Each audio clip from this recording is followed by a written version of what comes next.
میرے کان کھڑے ہو گئے۔ کندروم کو مجھ پر سوائے اس کے اور کیا شک ہو سکتا تھا کہ میں اصلی مراٹھا نہیں ہوں اور وہاں جاسوسی کرنے آیا ہوں۔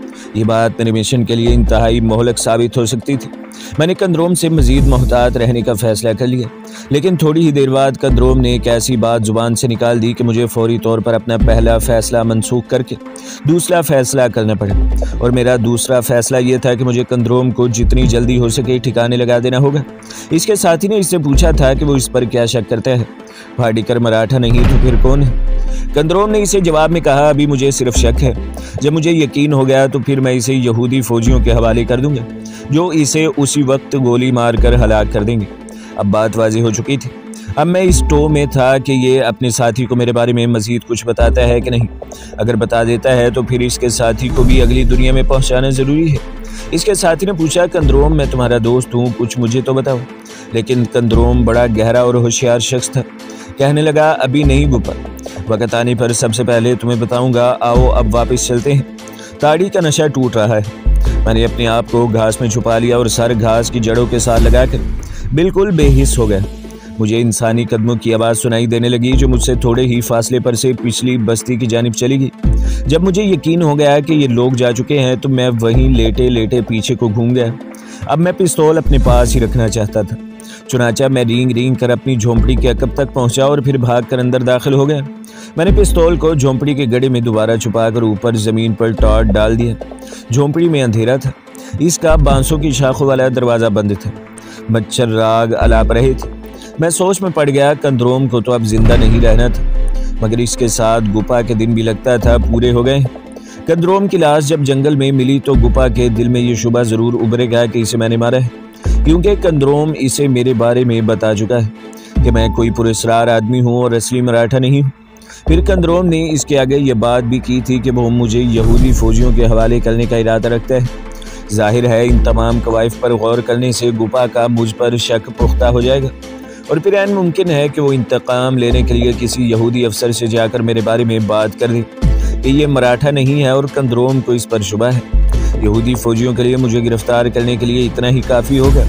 وہ اپنے جزیرے پر کسی مشکوک آدمی کا وجود بھلا کیسے گوارا کر سکتے ہیں؟ سب سے پہلے میں نے گپا کو راستے سے ہٹانے کا فیصلہ کیا۔